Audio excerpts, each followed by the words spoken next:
이제 에베소서 마지막 부분 6장 21에서 24절입니다. 우리가 6장 20절부터 다시 봅시다. 바울이 뭐라고 했습니까? 이 일을 위해 사슬에 매인 사신이라고 했습니다. 사신은 무슨 뜻이냐면요, 원래 로마 황제의 공식적인 대리인으로 다른 나라에 가서 로마 황제의 명령을, 뜻을 전달하는 사람입니다. 그래서 바울은 누구의 사신이라고? 로마 황제의 사신이 아니고 만왕의 왕이신 예수 그리스도의 사신으로 로마 제국에 왔다라고 말하고 있는 겁니다. 그런데 사신은 항상 뭘 가지고 가냐면 황제가 직접 파송했다는 증거물을 갖고 가는 겁니다. 우리가 마치 그 신분증 같은 것처럼 증거물을 갖고 가는 겁니다. 오늘날이야 다 알기 때문에, 방송에 뜨고 다 알기 때문에, 예를 들면 미국 대사가 뭐 한국에 새로 파견된다고 해도 너 신분증 내놔라 할 일은 없을 겁니다. 그렇죠? 다 알죠. 그런데 당시에는 얼굴을 모르죠. TV도 없고 아무것도 없으니까. 그렇기 때문에 반드시 그 황제가 파송했다는 증명을 가지고 가게 되어 있습니다. 근데 그게 바로 뭡니까? 사슬에 매인 것이 바로 만왕의 왕이신 예수 그리스도께서 자기를 보냈다는 증거라는 겁니다. 왜 그러냐면 예수님도 십자가에서 고난을 받으시고 죽으셨는데 예수님처럼 바로 그렇게 고난의 상징인 쇠사슬을 메고 왔다는 겁니다. 그래서 바울이 쇠사슬에 매인 것이 바로 만왕의 왕이신 예수님께서 자기를 사신으로 보냈다는 증거물이다 하고 제시하고 있습니다.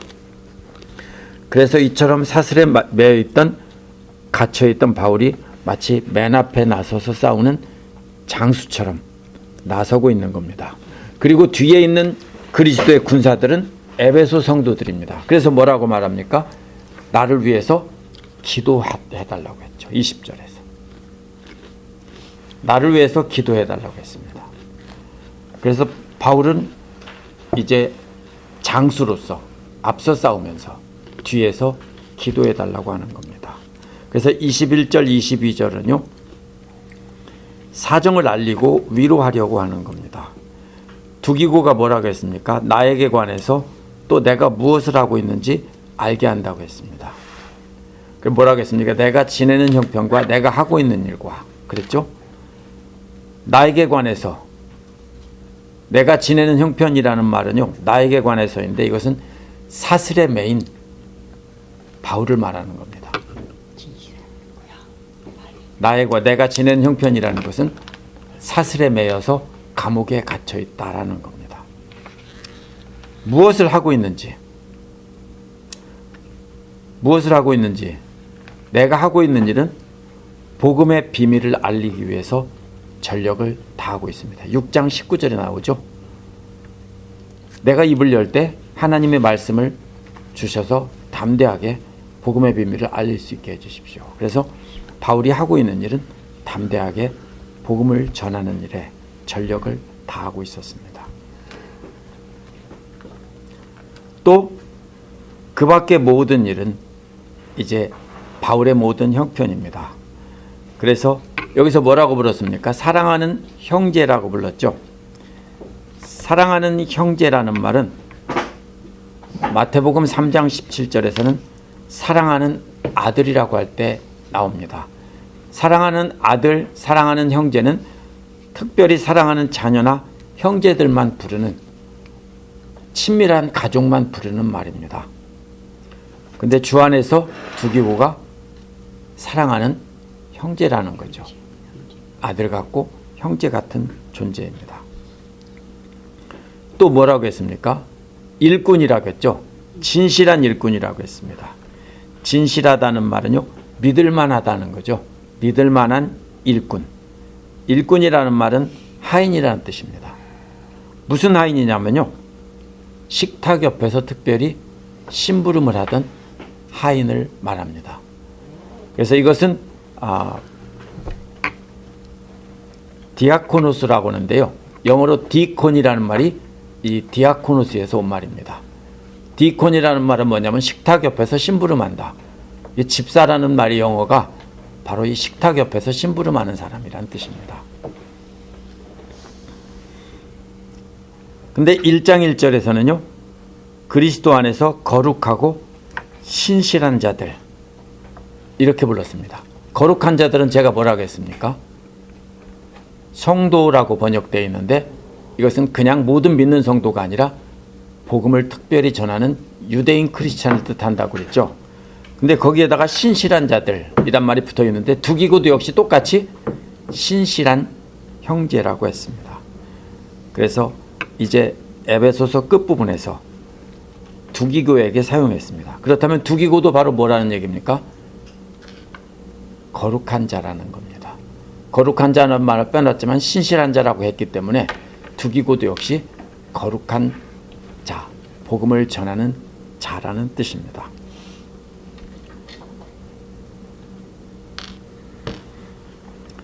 여기서 에베소서 1장 1절에서는요. 그리스도 안에서 예수 그리스도 안에서 신실하다고 했는데 이것은 주 안에 있는 신실함이고요. 그냥 진실한 사람이야. 저 사람 참 예수 안 믿어도 착한 사람이야. 이런 뜻이 아닙니다. 신실한 그리스도의 일꾼이라는 뜻입니다. 결국 신실한 일꾼이 되는 것이 사랑하는 형제자매가 되는 겁니다.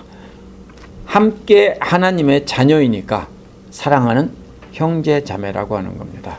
그래서 그리스도 안에서 함께 일하는 일꾼이고 서로 사랑하는 자녀입니다. 두기고를 보낸 목적이 두 가지가 나옵니다. 22절에 보면요. 우리의 사정을 알리고 라고 했습니다. 두기고를 뭐냐면 나에게 관해서 라는 말입니다. 우리에 관해서, 나에게 관해서 또 우리에 관해서 무엇을 하는지, 내가 뭐 하는지를 알린다는 겁니다. 여기서 우리라고 했으니까 바울 일행에 관해서 알리면 그것이 에베소 성도들에게 큰 위로가 되는 겁니다. 뭐가 위로가 됩니까? 사실 감옥 안에 있는 바울과 바울 일행은 세상적으로 보면 위로를 받아야 될 사람들입니다. 근데 거꾸로 바울과 감옥 안에 갇혀 있는 바울 일행은 자신들의 처지와 자신들이 무엇하고 있는지를 알리면서 그것이 에베소 성도들에게 위로가 되게 하려는 것이다 라는 겁니다. 어떻게 위로가 되죠? 감옥에 갇혀 있는 중에도 최고의 기쁨으로 온 힘 다해 복음을 전하고 있는 모습이 위로가 되는 겁니다. 왜냐하면 에베소 성도들도 감옥에 갇혀 있지는 않지만 예수를 믿는다는 것 때문에 이방인들은 에베소의 아르테미스 여신을 섬기던 이방인들에게 핍박을 받는 것이고요. 유대인 크리스찬들은 유대인들에게 핍박을 받습니다. 그렇기 때문에 이들도 굉장히 힘든 상황에 있었습니다. 근데 바울은 어두운 감옥에 갇혀서 훨씬 더 힘든 상황에 있는데도 더 열심히 복음 전하고 있는 것이 도전이 되고 위로가 되는 겁니다. 우리 역시도 어려운 처지에서도 항상 기뻐함으로 복음을 전합니다. 그러면 우리를 보고 다른 사람들이 위로를 받는 겁니다. 그렇죠? 그래서 힘들고 어려운 사정 속에서 우리가 기쁨으로 복음 전하는 모습을 보면 다른 사람들이 정말로 기쁜 일이구나 하는 것을 깨닫고 위로를 받습니다. 23절에서 24절에 보면요. 여기서 하나 빼놓은 게 제가 몇 번 얘기했죠. 이 두기고를 보냈다라고 했는데 자기의 모든 것을 알린다고 했죠. 편지 전달자는 오늘날은 편지를 주기만 하면 되죠. 근데 고대의 편지 전달자는 어떻게 합니까? 그냥 전달하는 사람이 아닙니다. 바울이 보냈으면 바울과 아주 잘 아는, 바울의 일거수일투족을 다 아는 사람이 가서 편지를 전하면서 바울의 모든 이야기를 다 하는 겁니다. 그래서 베베를 성도에 합당한 예절로 영접하라고 로마서 끝에서 그랬죠. 베베가 로마서를 전달했습니다. 그럼 마치 뭐처럼요? 하나님 말씀을 전하는 바로 하나님의 그 거룩한 자처럼 그렇게 합당하게 대접하라는 겁니다. 보통 그냥 읽어주면 금방 끝날 테지만 보통 어떻게 했습니까? 며칠이고 한 달이고 함께 머물면서 그 바울이 전한 편지를 가지고 가르치고 선포하고 계속 이야기를 나눈 것입니다. 에베소서도 마찬가지입니다. 한번 읽고 끝난 게 아니라 그렇게 했던 것입니다. 그래서 23절, 24절에는 평화와 사랑과 믿음과 은혜, 이 네 가지가 나옵니다. 그렇죠? 평화와 믿음과 사랑은 23절에 나오고요. 은혜는 24절에 나오죠. 이 네 가지가 나오는데요. 그 중에서 세 가지, 평화와 은혜, 이것이요 1장 2절과는 반대로 나옵니다. 1장 2절을 한번 보세요. 은혜와 평화가 먼저 나오죠. 은혜가 먼저 나오고 평화가 나중에 나오죠. 근데 여기서는 은혜가 뒤에 나오고 평화가 앞에 나오죠. 이게 뭐냐면요, 실수로 그렇게 한 게 아니고요. 제가 여러 번 얘기했죠. 고대 사람들이 중요한 것을 전달할 때 바깥 껍질이 뭡니까? 은혜입니다. 그 다음에 안쪽의 껍질이 뭐예요? 평화입니다. 그 안에 그리스도 안에서 하나 되라는 복음의 메시지를 넣은 것이 핵심입니다. 그러면 은혜라는 껍질에 쌓여 있고 그 다음에 평화라는 속껍질에 쌓여 있는 것이 바로 이 하나님의 말씀입니다. 그래서 특별히 평화와 사랑을 강조하고 있는데요. 갈라디아서 끝부분에도 평화라는 말이 나옵니다. 그러나 평화와 사랑의 아버지 하나님, 우리 주 예수 그리스도로부터 온다, 이런 편지는 하나도 없습니다. 따라서 여기서 강조한 것은 하나님의 평화와 사랑의 근원인데 예수 그리스도도 역시 평화와 사랑의 근원이라는 것을 강조하고 있습니다. 그래서 에베소서에서는 평화가 여러 번 나오는데요. 평화와 사랑은 하나입니다. 사랑도 믿음도 나오는데요. 근데 믿음은요, 여기서 따로 독립된 말이 아니고 사랑을 설명하는 말이에요. 믿음과 더불어 사랑 이렇게 했죠. 사랑을 말하는데 어떤 사랑입니까? 바로 이 믿음, 이 사랑은요, 바로 믿음 안에 있는 사랑입니다. 그래서 이것은 그냥 있는 게 아니고요.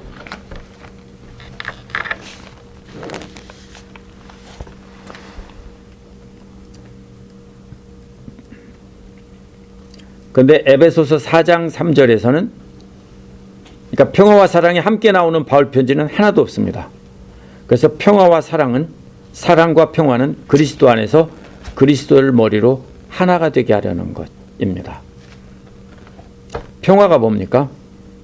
하나님과의 평화입니다. 원수되었는데 등지고 콧김을 내뿜는다고 그랬죠.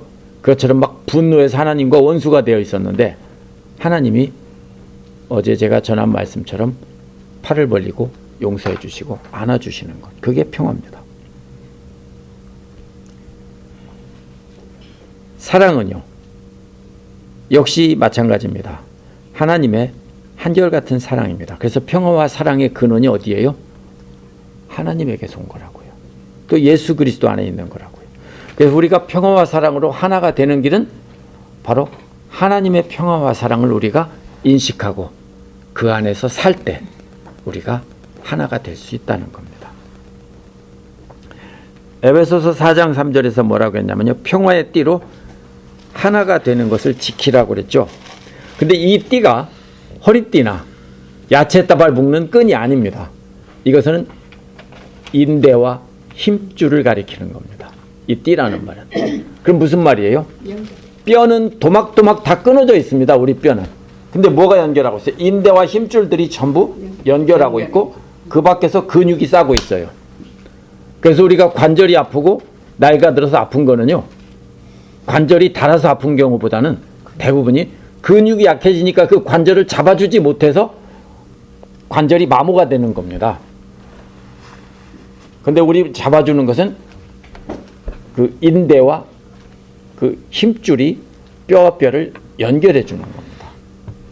그래서 바울이 뭐라고 했어요? 4장 3절에서 평화의 인대와 힘줄로 하나가 되라고 했죠.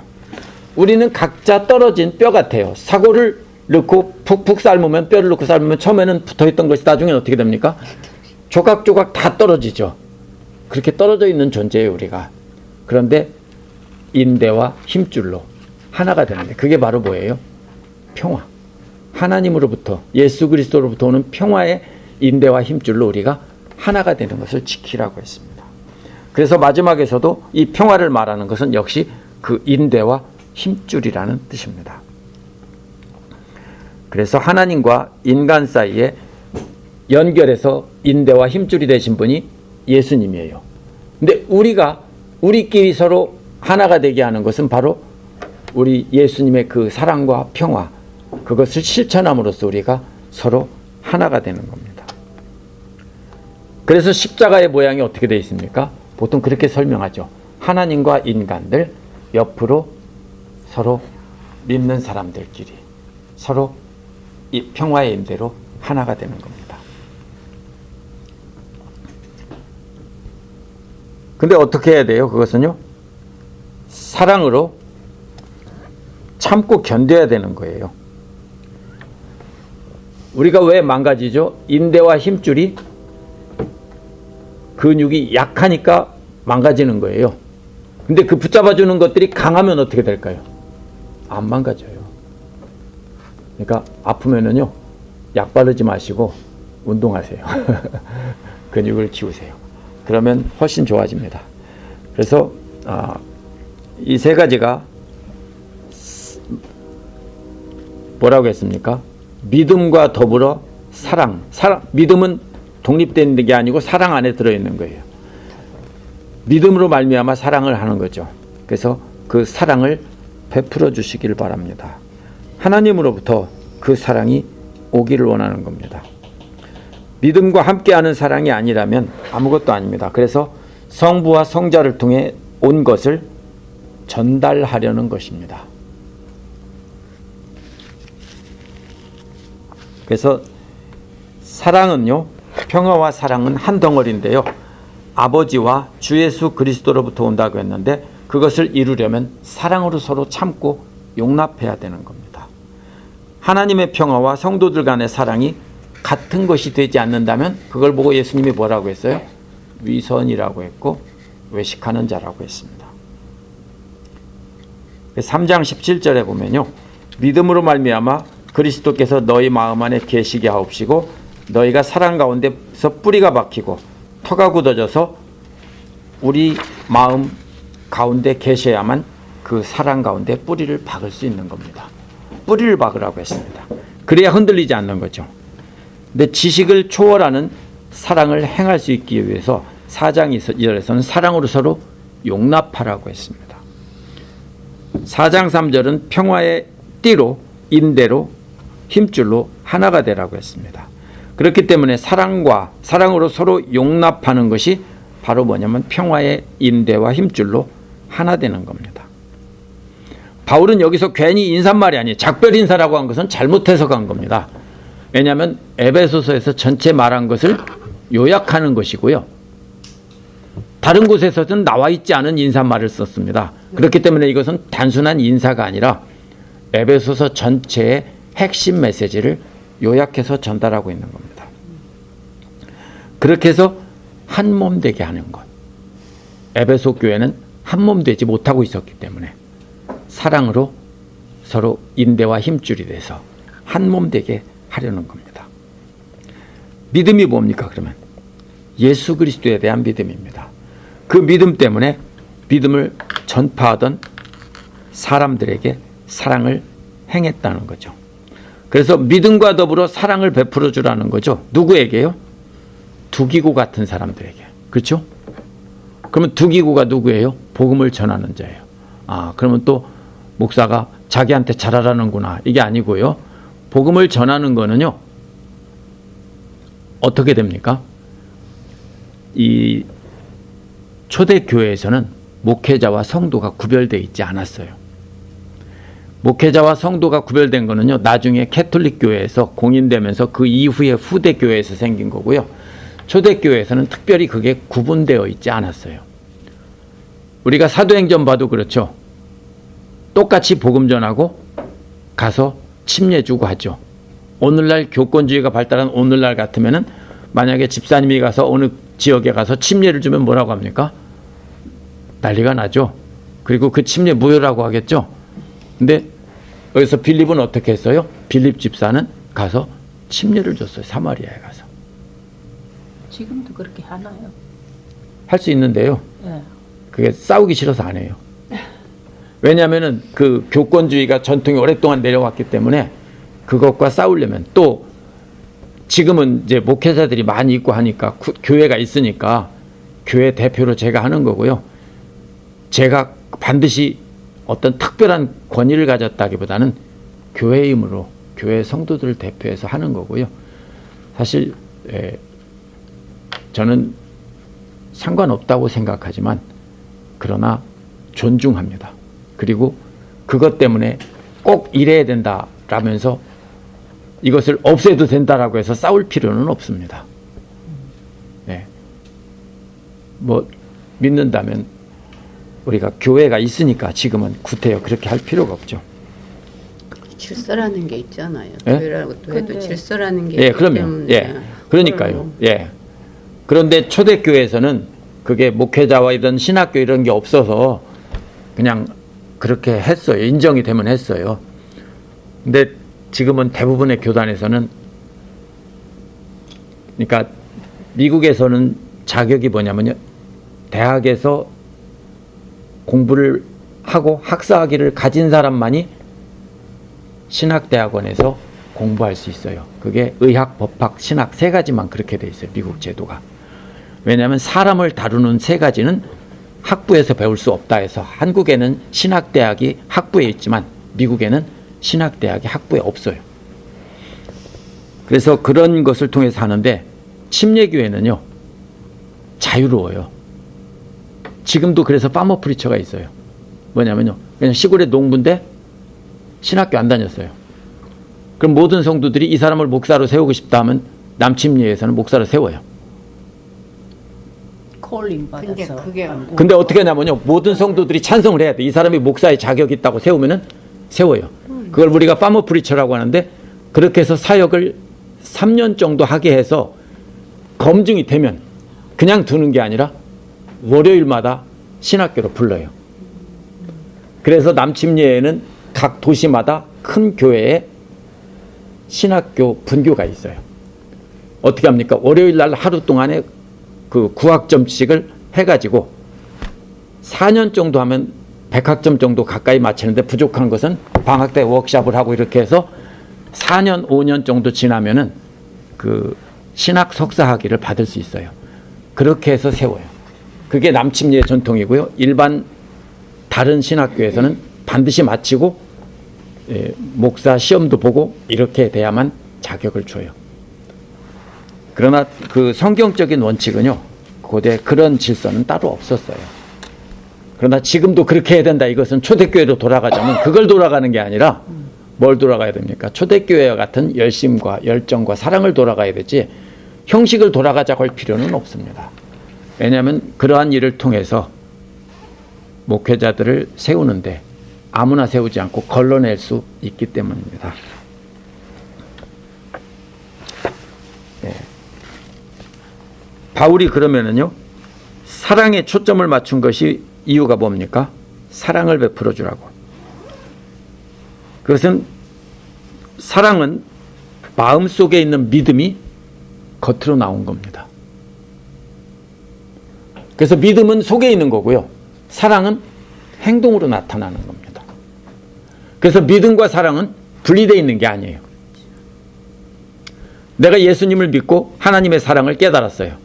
근데 행동은 예수님의 사랑은 내가 깨달았으면서 믿는다면서 사랑은 행하지 않는다면 그걸 뭐라고 그래요? 위선이죠. 그래서 바울은 사랑에 초점을 맞춘 거는요. 믿음이 눈에 보이지 않기 때문이에요. 사람의 믿음을 뭘로 평가해요? 금식 기도하고 방언하고 막 이러는 가지고 평가해요? 예배 참석 잘하고요? 물론 그것도 돼요. 근데 뭘로 평가해요? 예수님을 닮은 모습, 말씀대로 지키려고 몸부림을 치는 모습, 아멘. 그거를 보고 우리가 뭘 평가해요? 저 사람은 믿음이 있다. 근데 그것이 뭘로 드러나요? 사랑으로 드러난다고요. 행동은 사랑입니다. 그래서 여기서 믿음과 사랑을 함께 말한 겁니다. 믿음은 속에 있는 거고 사랑은 겉으로 드러난 것입니다. 사랑하면 기절로 그래서 움직이잖아.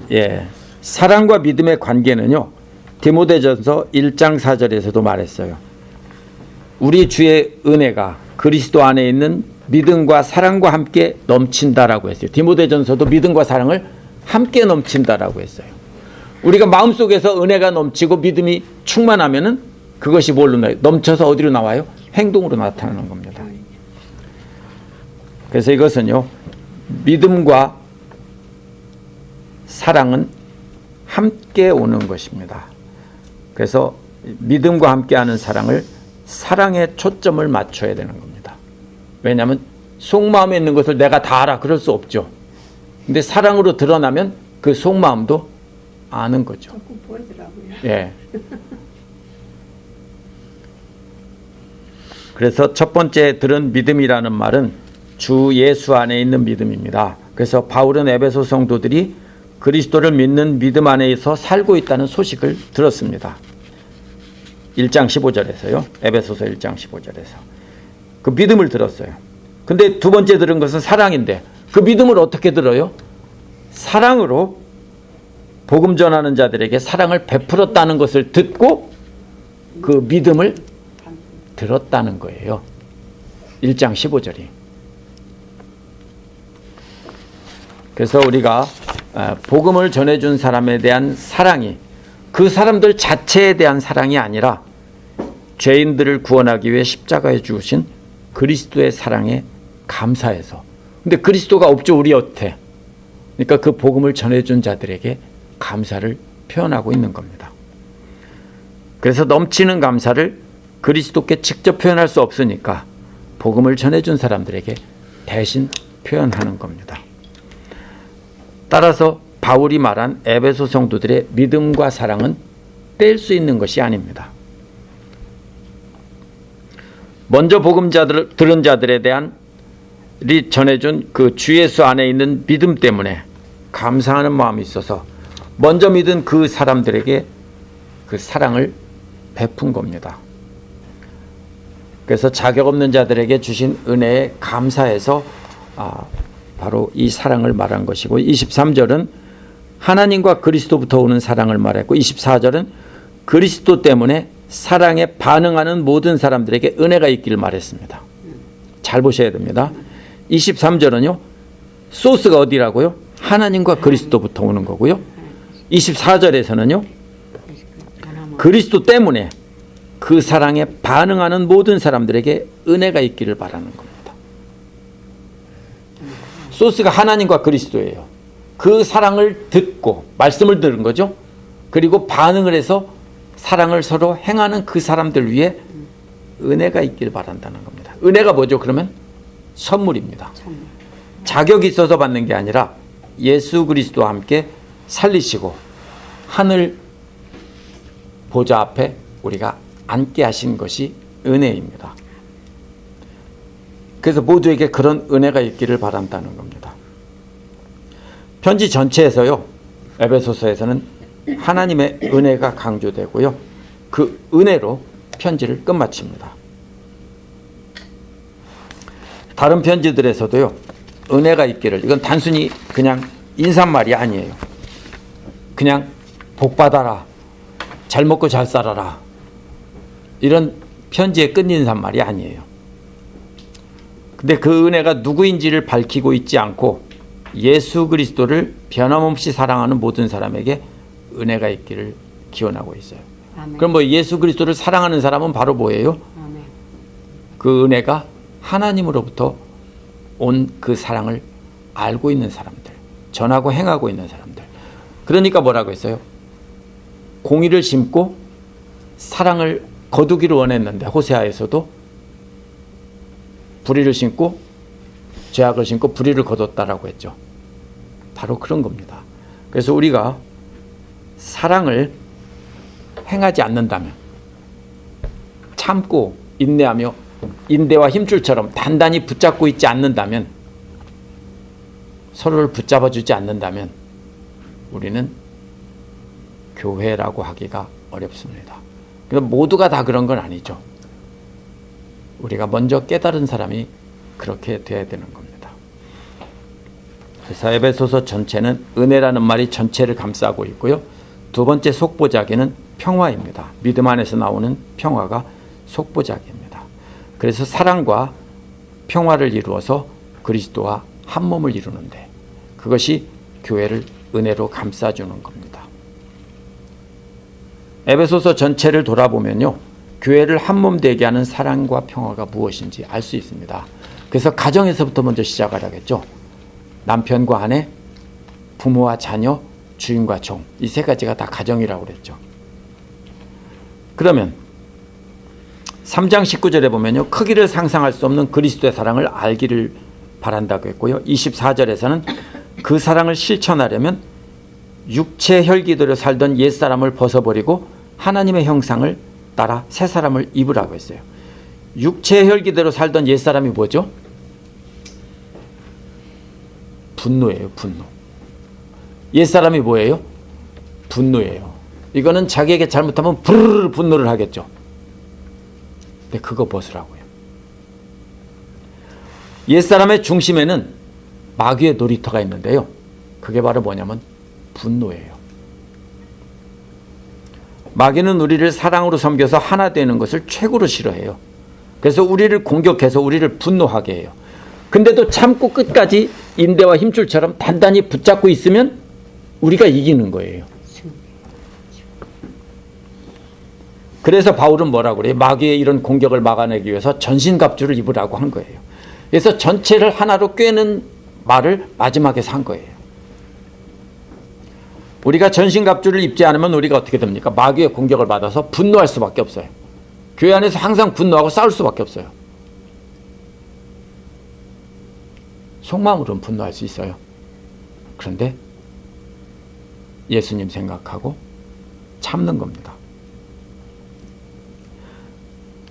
그래서 우리는 두기구처럼 복음 전달자가 돼야 되는데요, 어떻게 돼야 되냐면 두 가지가 돼야 돼요. 복음 전하는 자와 복음 받아서 전달하는 자가 영적으로 친밀한 형제 자매가 돼야 돼요. 여기서 친밀하다는 것은 같이 밥 먹고 놀고 해서 친하게 지내라는 뜻이 아니에요. 친목회나 계모임 같은 거라는 뜻이 아니에요. 여기서는 함께 복음을 전하기 때문에 영적으로 친밀함을 느끼고 공감을 느끼는 거예요. 두 번째는요, 그리스도와의 관계인데요, 두기고가 바울의 하인이 아니고 그리스도의 하인이었던 것처럼 우리 성도님들도 그리스도의 하인이 되어야 되는 거예요. 그 복음 전달자의 하인이나 복음 전달자를 하인으로 둔 주인이 되면 안 돼요. 우리는 어느 누구도 주인이고 하인이 아니에요. 우리는 모두 그리스도에 충성된 하인인 거예요. 이 순서가 바뀌면 안 돼요. 근데 오랫동안 교권주의가 강력하게 지배하면서 목회자의 말이 마치 뭐처럼 돼요? 하나님의 말씀처럼. 만약 하나님의 말씀을 그대로 전한다면 하나님의 말씀으로 받아야 돼요. 근데 개인적인 생각을 전한다면 노할 수 있어야 되죠. 왜요? 그래서 우리가 성경을 읽으라는 거예요. 그래서 배우라는 거예요. 이단들에게 넘어가지 않으려면 그래서 배우라는 거예요. 우리가 안다면, 그리고 공감한다면, 특별히 전하는 사람이 따로 전해 있지 않다겠죠. 그러면 우리 모두가 전달자가 된다면, 평화와 사랑과 믿음의 전달자가 된다면 우리는 서로 공감하며 서로 위해주고 하나가 될 수 있다는 거예요. 이것이 바울이 에베소서에서 말하는 것이고 마지막 끝부분에서 정리하는 내용입니다.